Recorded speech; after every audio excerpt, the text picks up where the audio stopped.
Hi, my name is Tugce Tari-Roth, and I'm the Assistant Director of the WPTA in Amateur Piano Competition. And I have a guest today, and her name is Pei Li Huang. Pei Li Huang, that's right. Hi, everyone. Hi. So, Pei Li Huang, can you please tell me where you're from and how old you are and how long you've been playing the piano? Oh, no, I have to see how old I am. Okay, I am 55, and I am living outside of Boston, Massachusetts. I'm a physician by training, actually, and I have been studying piano since I was 5 or 6. But I did have to take a break while I was going through medical training and while I was raising children. So I came back to piano when I was 36, and I've been studying piano with a professional pianist and also taking chamber music lessons ever since. Oh, wonderful. And Boston is actually very convenient because they have phenomenal conservatories there. Yes, they do. They do, and I'm very lucky to study with a professor of piano there, Michael Lewin, who is a pianist at the Boston Conservatory, which is now part of Berklee School of Music. Yeah, that's wonderful. I love Boston. And can you please tell me how your days are? So you're still a physician, correct? I'm still a physician. Yes, so I'm not a frontline physician. I don't work in the emergency room or the ICU. I'm an infertility specialist. So I help people conceive who want to try to conceive, and I do a lot of IVF surgeries and also a lot of procedures that are centered around helping women and men conceive. So my day is very busy, and typically when I get home, that's the only time that I have to practice. And sometimes it's late at night in my pajamas. I used to practice after the kids went to bed, and they would fall asleep listening to my music. Later on, when they would be hearing a piece of music in a store or even on a TV show, they would say, "Mommy, I hear that song sometimes in my sleep." So I can tell that the pieces that I play over and over and over again have made it into their subconscious memories. It's actually very good for them, they say. Even even during the pregnancy, they say if you play Mozart to your belly, the children Mhm, mhm. actually feel that, and it actually, well, it even starts developing the intelligence through that time. And one thing actually I've done with my children is when I was pregnant with them, I actually also heard that playing uh, these African finger piano, it plays pentatonic music. So it's not really like the Western uh, Mhm. tones that we have.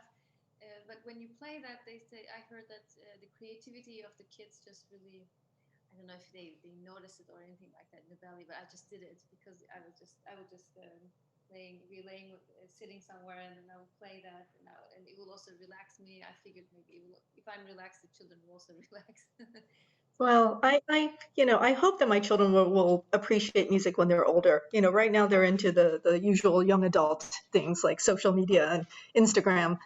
Um, but I hope that I've given them the background, so that when they want to come back as an adult, they can appreciate how old music and still play it. how old are your children? They are 17, 22, and 26, if I've gotten the ages correct. Yeah.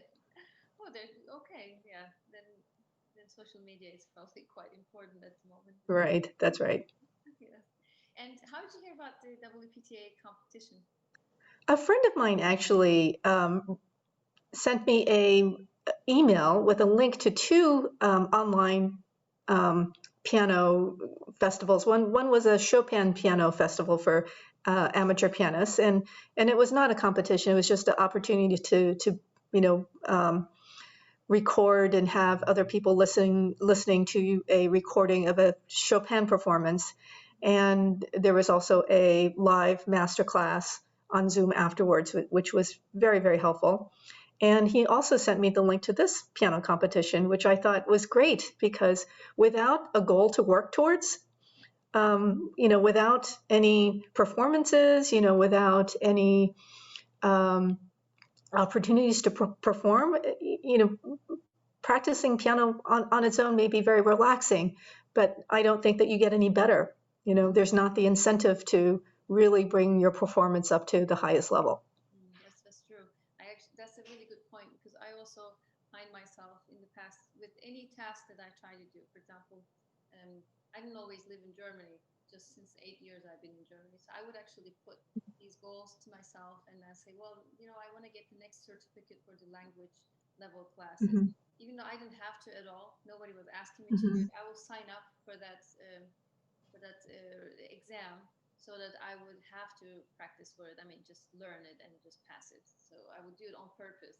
Or if, let's say, I want to, in the past one, in my 20s, when I lived in the West, I did triathlons, mini triathlons. So I'm not no Ironman. That's really impressive. Thank you. But I did that just for fun, and I figured, well, it actually pushes me to exercise a little bit and prepare for it. So I did it on purpose. I will sign up for something, and that way I will have a goal, and I have to do a little bit something towards it, and it sort of pushes me towards that direction. So I did the same thing in many different. Yeah, deadlines are very stress-inducing, but deadlines are important. Yeah, I agree actually. And is this the first time that you do a competition this year? This year, yes. I had maybe 10 years ago participated in an amateur live piano competition, but this was the first time that I did this virtually. And it's remarkably hard to record yourself and to record a performance that is not too full of mistakes. It's so hard. I didn't realize how hard it was not to make mistakes, you know, not to get almost to the end and make a mistake, or to, you know, forget a part in the middle. It was extremely difficult to make that recording. I agree with you. If you listen to the other interviews that we have online on WPTA's YouTube channel, you'll also see we mentioned that with another competitor, and I also find playing for a camera a lot harder than playing for people. There's an exchange of energy. I always say the same things, but when you play for somebody else, it's just live, and you play for somebody, exchange energies. You know they're listening, they're there. So when there's only a camera, it just feels really dry and cold. So it took me some time also to get used to this. So I would imagine in my head that I had somebody in the back who's actually sitting and listening to me. That way I could play much better than I would play for a camera alone.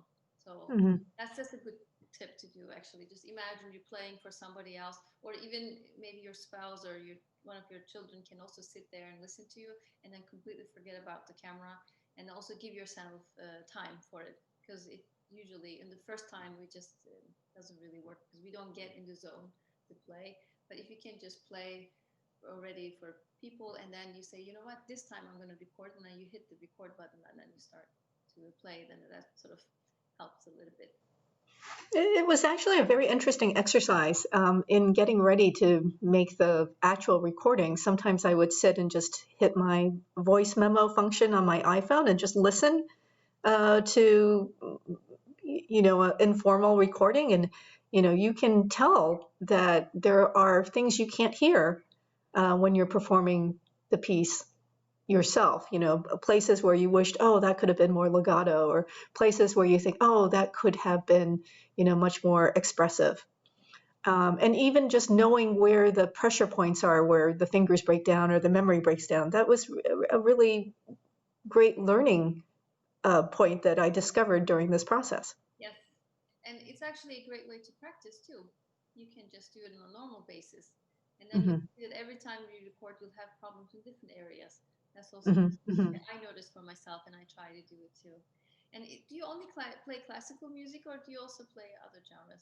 No, only classical music, but I have the really great fortune of having found another amateur physician, actually, amateur musician, who's a very talented violinist. He's a retired OBGYN. And together we play chamber music, and playing chamber music has also changed my perspective as a solo pianist, because there are places where I can think, well, it's just made me a better listener. And sometimes there's phrasings and other thoughts that come from playing chamber music that helps when you're playing a piece of music where there may be two voices, for example. So I have the amazing opportunity of playing with another musician, and we can still socially distance. When you have one other performer, who's a violinist, he can stand, far, far away, in the living room, and you can still make music together. So I've been very lucky in that respect. And have you actually practiced with your teacher, and have you gone with your chamber music partner? No, since March of last year, in the U.S. when the first lockdown occurred, I've been doing only lessons on FaceTime, and it's been very sad, but we've adapted. Oh, another part of preparing for this competition that was a silver lining was that I got to see my teacher through lessons much more often than I would have had we been on our regular schedule, because in order to prepare for the video recording, I had to have that many more lessons and more frequently. So it was almost a bonding experience to be able to prepare together for this recording. And you probably didn't have to travel for the lessons since you did it on FaceTime, so it also probably helped you with your work. That's right. That's right. And why do you love classical music? Why is it that it attracts you to play classical music? Well, by classical, I think you mean not necessarily jazz or popular music, but classical music can be anything from Baroque to modern, correct? I think what attracts me about sort of traditional piano music as opposed to jazz is just the I'm not very good at improvisation, so playing jazz would not be something I would be very good at. I like being able to look at the music, even though it's written on the page and it's not improvised and it's not, it's not as free form, I think, as jazz music. There's something free form about the interpretation that you bring to it. But the kind of personality and the kind of learner that I am, I have to have notes on a page. I don't think that I could just sit down and perform something out of the blue. And why not popular music? I think popular music is very enjoyable, but as well, that's also not something that I think I would be good at performing. Mm-hmm. Very nice. And how vast? What kind of repertoire do you have? Do you play from Bach to Beethoven's and Chopin's and? I like to mix it up. I like to mix it up. So sometimes I want to play something from the 20th century, and I'll say I need to do something a little bit modern. And then sometimes I'll go back to classical or Baroque. I think it really just depends on what I've been working on and what we need to work on next. Sometimes you just need a completely new change in terms of the period of music that you're working on. When you say 20th century, do you mean Prokofiev's and just the traditional 20th century, or do you also for other people that you have that is not so often played in the repertoire? I have not played anything by a contemporary composer, like someone who is alive and performing or composing now. I think that would be very interesting. That would probably might be more difficult to read the music and to be able to perform it. But for example, for this competition, I prepared a Kabalevsky sonata that I really, really enjoyed. Mm-hmm. But there's also 21st century composers who live today who play music that's in a more melodic way that's not so difficult to play. So I mean, 21st century doesn't mean 12th tone. We went through it. That's correct. Time. Right. I haven't tackled those yet, but that might be another project. Yes, I think also there maybe there are some composers in the conservatories that you're close to, and they usually give composition lessons in the universities, and on the side they do their own compositions. So maybe Mm-hmm. you Mm-hmm. can ask them if you could play. I mean, they would love to have somebody play their work and maybe put it on YouTube. That would be a great Mm-hmm. exercise also for you. Or if you research a little bit, there's a lot of things that you can actually pick and choose from probably online now. Oh, that's. I'm sure I'm sure that's correct. I had And that should be that will be my next project, is to pick someone who is still alive and perform his or her music. yeah, I have a friend of mine that we went to masters of music at Peabody at Johns Hopkins University, Mm-hmm. and he was a composer and a theory doctorate, and then he did his doctorate there, I believe, in Peabody. Anyway, so he needed somebody to play his music, so I performed Peabody several times his music. Then years passed by, and 15, 20 years later, I had an occasion where I had to have a 21st century composer's work, and I contacted him, and he actually wrote a music dedicated to me for that special occasion, and it was just so beautiful, and it had this sort of like a space universe feel to it, and it was Mm-hmm. modern yet very pleasant with the melodies. So Mm-hmm. Mm-hmm. again, so 21st century doesn't mean it's actually more, That's yeah, so it's quite melodic. You can find really interesting compositions, and they actually love to be exposed with that too, so because they're mostly teaching and they would love to have mm-hmm. somebody Mm-hmm. else to play their work for them. So, I've also thought that I'd like to learn a piece by a female composer, because all of the repertoire that we're playing now, of course, right, is traditionally by male composers, and there must be some female composers that are not recognized enough, and it would be wonderful to play something by a female composer. oh, I can give you actually a tip if you're interested. Uh, Yes, Mendelssohn, Mendelssohn's sister, sister. Uh-huh. wrote a lot of music.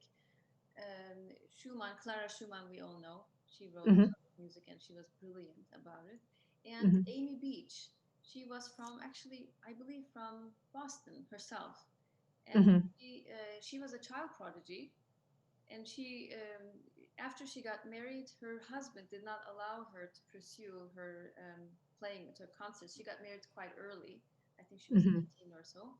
And he said, well, you may compose music, but you may not teach, or you may not. He was also a physician, so probably didn't look so good in the society. So he said, you can give concerts only if it's to raise money. So she did Mm. that on the side until her husband passed away.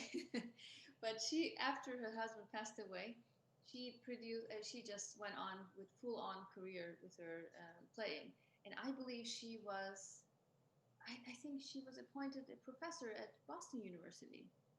Oh, I'll have to look her up and Yeah, read more about her. That she sounds like a fascinating woman. it was, yes. It's. I mean, I get goosebumps when I think about it. Amy Beach is her name, and you Amy can Beach. actually find her works at IMSLP. That's Mm-hmm. the Mm-hmm. works are actually there. They're quite pretty also, and she is actually self-taught with Mm-hmm. composition. She actually read all the books that she could find about composing, and she actually taught herself how to compose, and she was quite exceptional in my opinion. Yeah, and then she also taught many years in Boston. Mm-hmm. That's something. Wow. Yeah, Well, I will definitely do some research and read more about her. yeah. Do you feel that you're a different person by playing the piano? Does it help you become a better human being? You would think. Yeah, I I don't mean, know if it's become it's helped me become a better human being, but it's helped me personally because when you play the piano, it's like a meditation. So I have a physician partner who is now learning. She has now obtained some type of advanced certificate or advanced training to be a yoga instructor and meditation instructor. And I think of playing and learning music as a type of meditation, because when you're focused on the music, you really cannot focus on anything externally. And I have a hard time meditating. My mind wanders. I can't really focus. I fall asleep whenever I try to meditate. So, to my mind, piano, even just learning the music or playing the music, you really just have to focus on the now. Because the minute that your focus disappears, then it's no longer then it's no longer a good practice. then so even if I can find 15, 20 minutes in the evening after I finish all my work and clean the house and finish writing up my notes for my patients, if I can find 15, 20 minutes to sit down, then I think that it's worthwhile. And having that routine of practicing and focusing on the music, I think that must be very much like what people describe when they are practitioners of meditation. So it's made me a better person. I don't know that it's made me calmer or a better physician. I think that those are things that I already do. But just for myself personally, it's the one thing that I do for myself.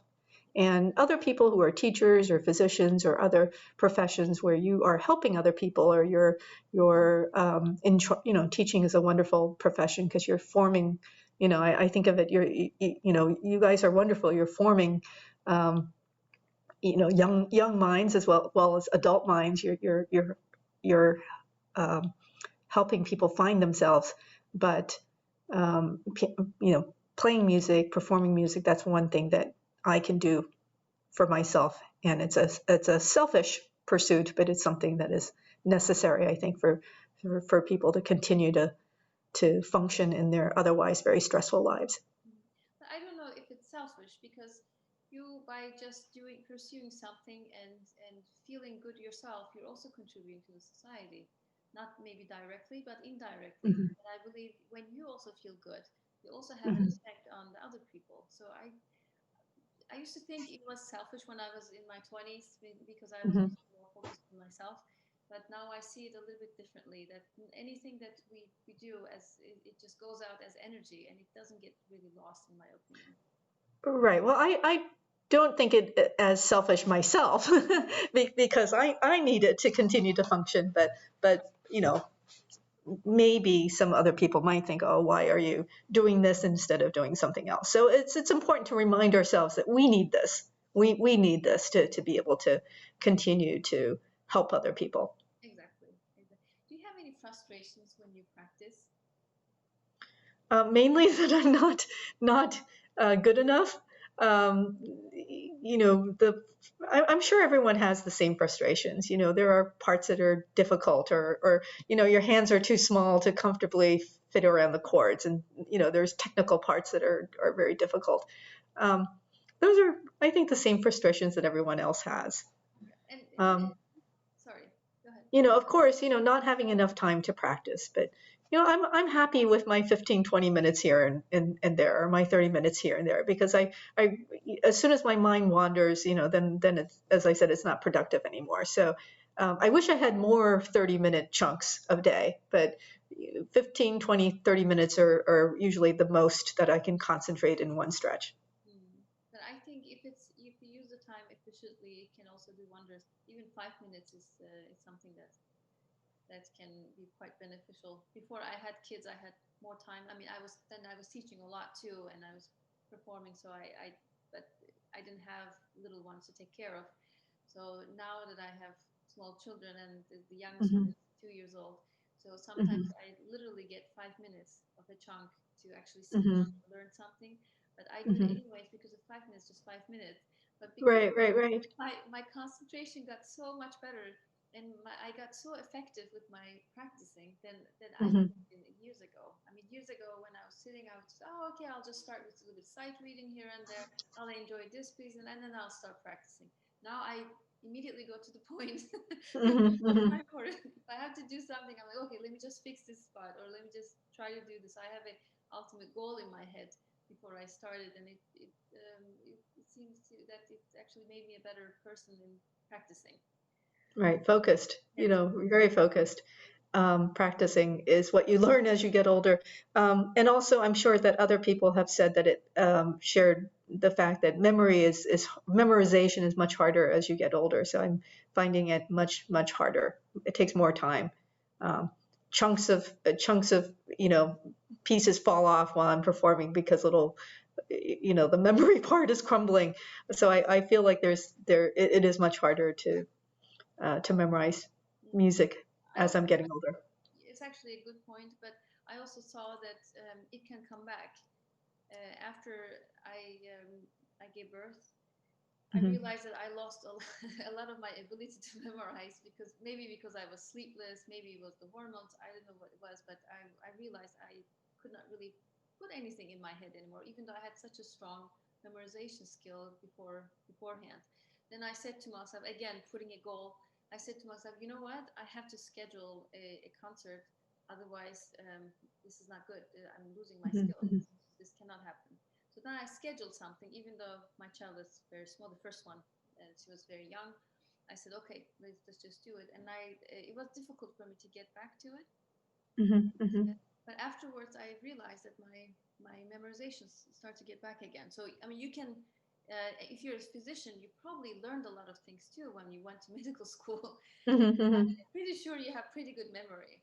You just have to have maybe some tips on how to memorize too, and a little bit longer chunks of concentration of playing, because I can't imagine you having a bad memory and be a physician. It's just, I can't put it together really. So it probably Yes, as a physician, I can write things down so I can refer back to the notes. So people think I have a good memory because I wrote down everything that they said. Oh, you have a sister that did this and this and this. So I have my memory aids, which are my computer and my notes. But with music, you don't get to refer back to your notes, unfortunately. That's true. I also have some tricks, if I may tell you. And Sure.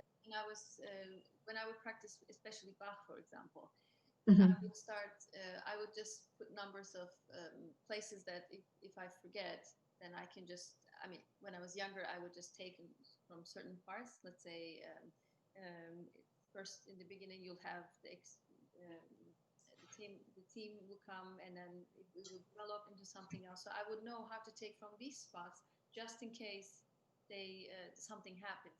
So I would actually practice taking this first part or the second part or the third part, and I will divide, let's say, a prelude. I will divide it into 5 or 10 parts depending on how the form of the piece is. And then I would actually study taking from those spots when I was younger. And that's something that my teacher had showed me, and that was really helpful. Now I do it automatically, I think. I don't have to write it down and think about it so much, but I do it automatically, and I sort of analyze also the piece. I say, this key is coming back, let's say, and how does it come back? When it comes back, does it go to the same, I analyze a little bit, does it go to the same progression or does it go somewhere else? Then I will look at the first time that the repeat is coming back, oh, it goes to this, and I will play the second time the repeat comes back, oh, it goes to that. So I will repeat it back and forth, back and forth. Then logically you also know that it's actually there's a guidance for you logically. Then it makes it a lot easier. So these kind of analytical things. That makes sense. Yeah. And I think sometimes memorizing a piece makes you know the piece better, because without memorizing it, it doesn't force you to look for the patterns. So for me, it's looking for patterns, of what comes back, how it's repeated, how, in this part there's this progression, because and I look for the patterns to help me to memorize something. Yeah, you actually explained it so much better than I did. You just said patterns. That's what I was trying to explain. I took 10 minutes for it, and you said it immediately with one word. That's correct. So with the patterns, yes. So you make the connections, and then it's a lot easier to do that. One more thing that I do that really is helpful is that I try to practice outside of the piano without really playing on the piano. I would just take the music in front of me and then read through it in my head. So that does wonders, because then with your eyes, you can memorize more photographically if you have photographic memory, and then you can hear in your mind, in your head, the music, and you can imagine which finger numbers you're playing along with it too, without having to sit down and just doing it. And that actually helps a lot, especially if you do it before sleeping.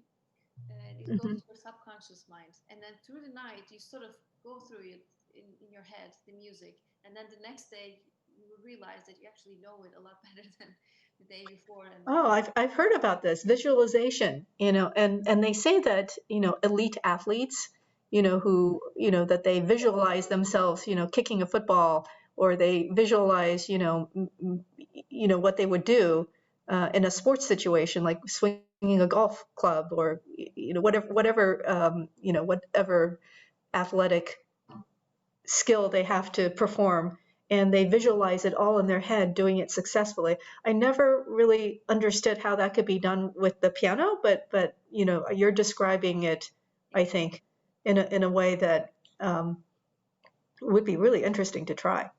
It really makes a difference. When I just sit down and play, sometimes I feel like I have a blockage, and then I say, you know what, I just have to do it without the piano. Then I take Mm-hmm, mm-hmm. music, as I said, I analyze it, I look at it, and then it also helps me to see the whole big picture. Because when we try to play, we're just thinking, oh, this did it work? Oh, maybe this was wrong, and all these technical little details that we're maybe working on. So when you have the piece in front of you, then you can see the whole thing. So when you see the Mm-hmm. entire picture, so you go from the general piece to the detail when you practice on the piano, and then afterwards you can just look at it again, just look at the whole piece, and you have also better understanding of the piece yourself. So when you perform, you will also see yourself doing the whole piece, the whole picture, instead of Mm-hmm. thinking there's, oh my goodness, there's a million of notes out there, and then it will also make you Mm-hmm. nervous. Instead, you will think, oh, I'm in this passage now. Oh, I'm going through that passage now. Oh, okay, now. So you have some sort of a map in your head Mm-hmm. that Mm-hmm. guides you through it. That makes it so much easier to. When you perform, are you thinking about the music as you're performing it, or are there any thoughts?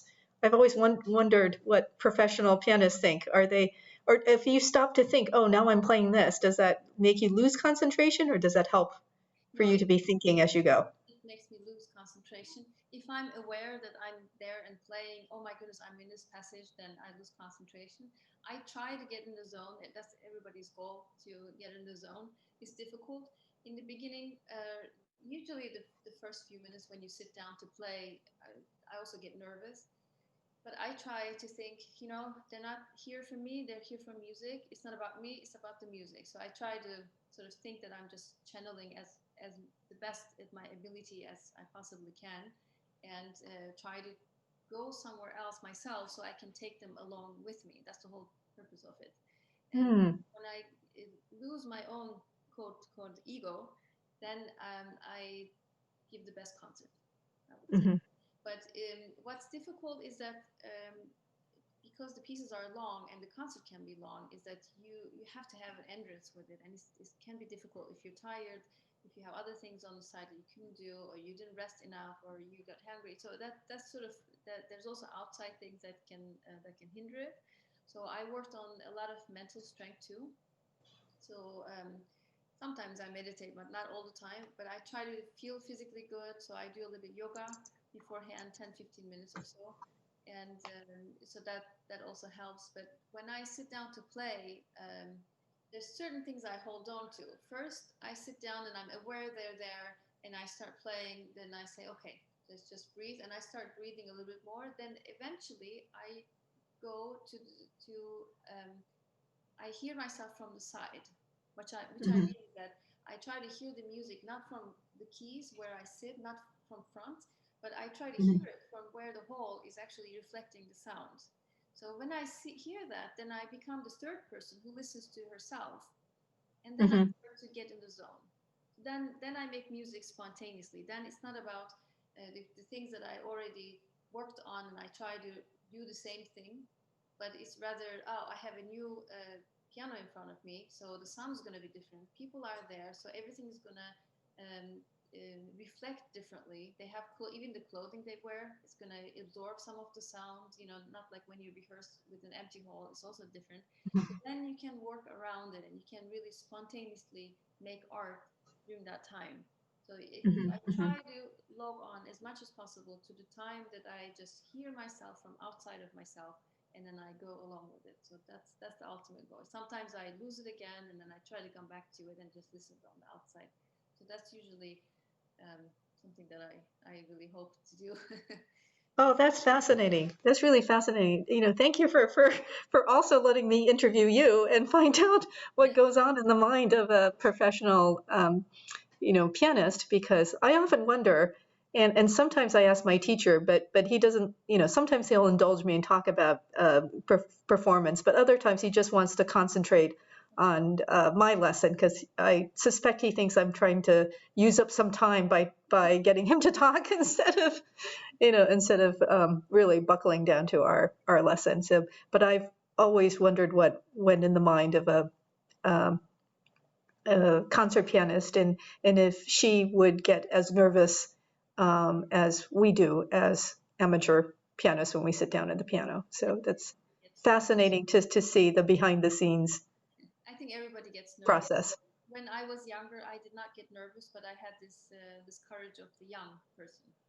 And the older I got, the more I think I was aware of what and society also expects more from you. When you're a child, you just play, you can get along with what you already have, your skills levels that you have, and you can get away with your talent that you have basically. As you grow older, the expectations also change. So you can't just get away with things. So then you start to notice that, and you put more effort to it, and as you put more effort to it, you get a little bit more nervous because you start to think, oh, I have more to lose.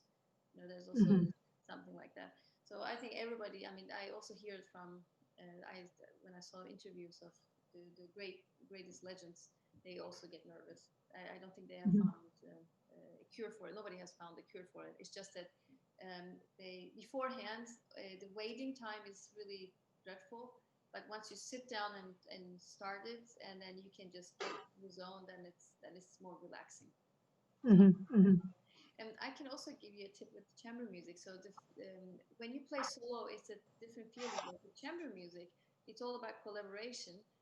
So as you play, you can just concentrate on how constantly. It's like a game between the two. It's like a dance between the two. So you can always listen to your violinist and then adjust your sound according to that. So you wouldn't really probably get nervous when you play chamber music because no, it's much less nerve-wracking. You have the music there, and you have another person there. But yes, it makes you listen very carefully. You're listening to yourself and the other performers. So if you can actually achieve that when you play solo, it's the same thing. Then you won't get nervous. You will also play better. You're sort of in the zone. The same way that you train yourself to listen outside of yourself. When you you listen to the violinist and then you see how it's accompanying. You would do the same thing with solo playing, and it gives you really good results, I think. Really interesting. Thank you. Thank you for sharing so much of your insight with me. Yeah, no problem. Is there anything else you want to ask me? In the memory, the visualization, that was also amazing.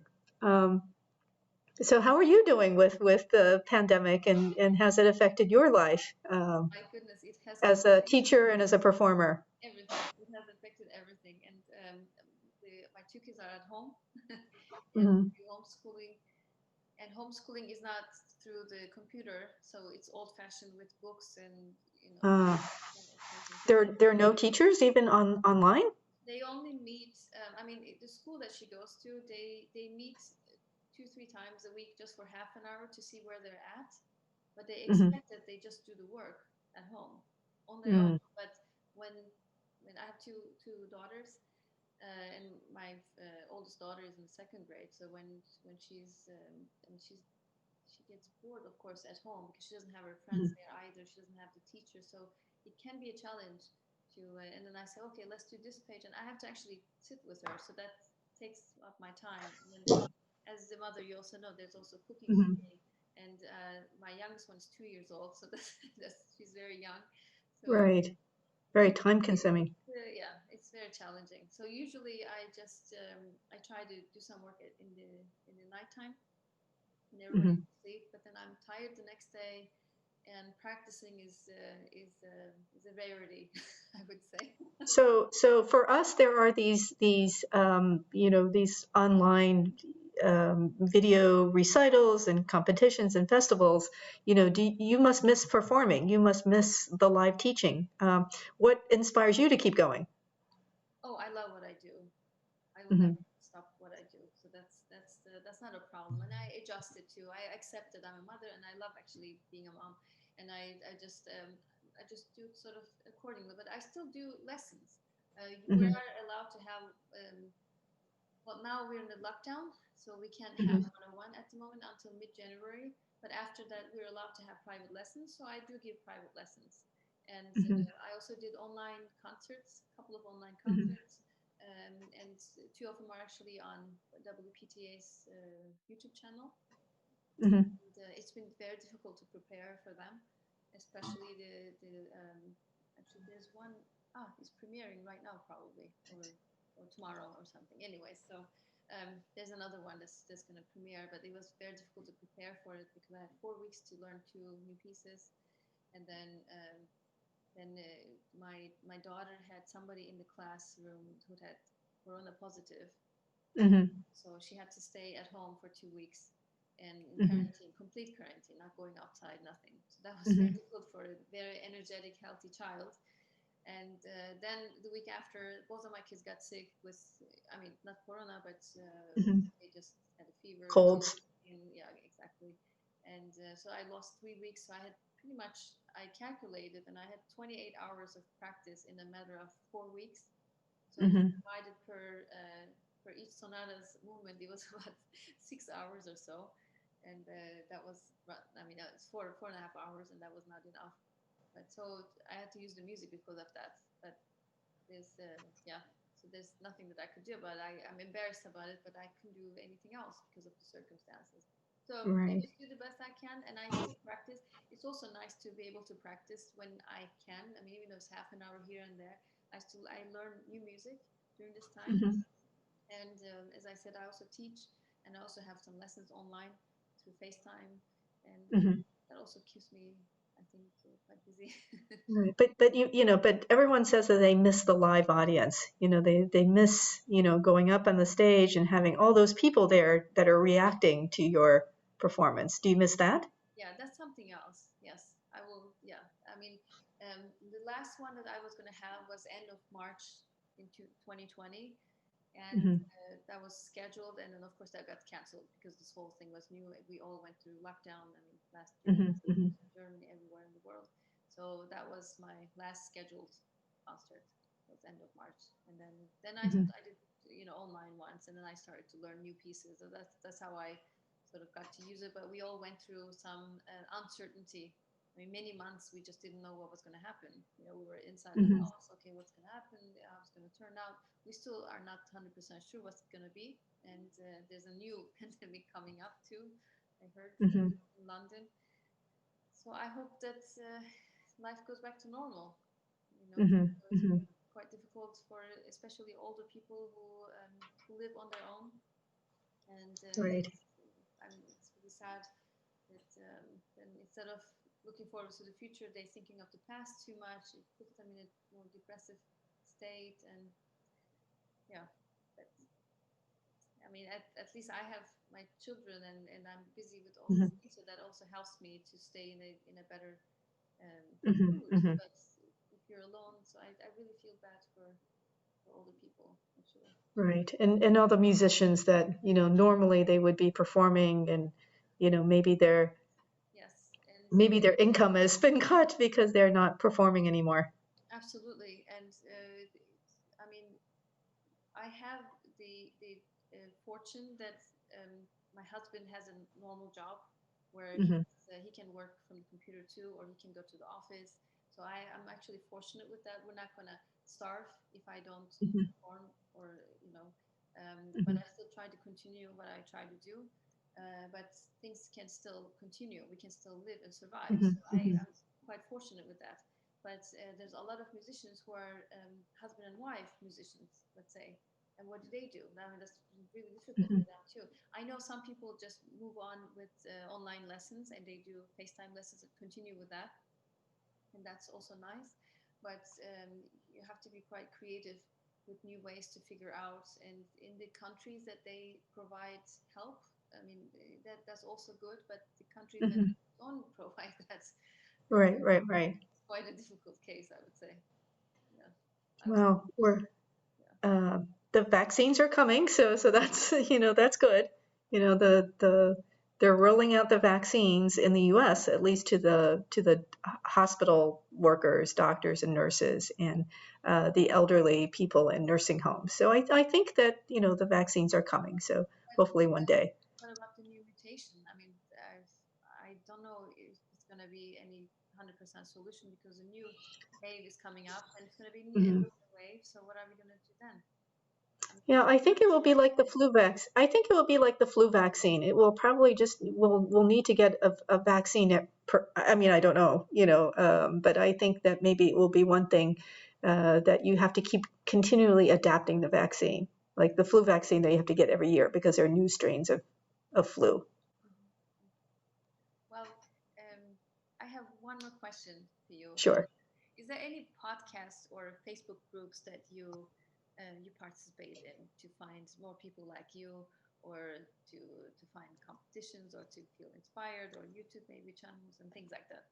No, I don't. If you have any to suggest, I would love to hear about them. But mainly these are word of mouth. A friend will send me a link to something that sounds interesting, and I'll say, well, maybe I could do that. Um, Ironically, the friend that sent me the links to these two online, piano festival and piano competition, he himself is the father of a small baby, and he can't practice at all because every time he sits down to practice, his daughter, his baby daughter, comes up and wants to play on the piano with him. So he hasn't been able to participate, and I feel badly because he was the one that, inspired me.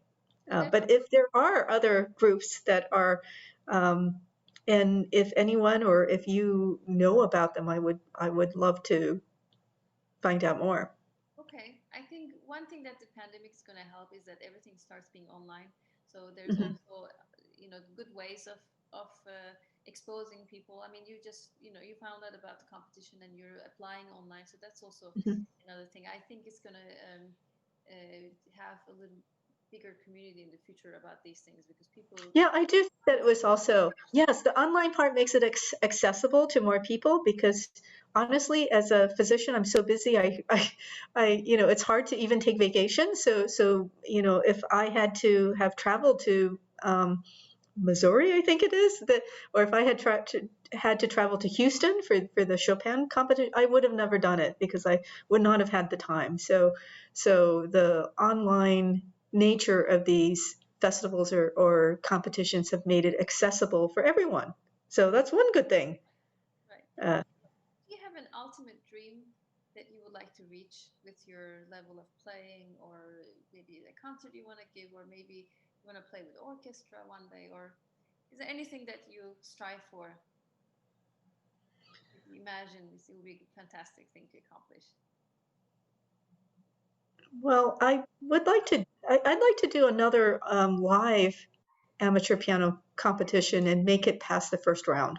I think I have pretty modest goals. I'd like to be able to prepare um, the amount of repertoire that to be able to at least get to the semifinals of a amateur piano competition. But other than that, I think my goals are very modest right now since I'm um, a very busy in the work that I do as a physician. So um, it would be wonderful to travel to another city and meet some other. The best part about participating in these competitions is meeting the other participants who also have busy lives, and piano is a serious, um, a serious avocation for them. They're they have other lives and they do other things for a living. But talking to those other competitors and becoming friends friends with them. I have friends that I have made that I met 10 years ago at that original piano competition that I went to, and I think it was in 2009 or 2010. So they are still my friends today. So even though that very first competition that I entered, I had a terrible memory slip, and it was one of the worst experiences of my life. From that experience, I gained two very close friends that I still communicate with and visit now and then.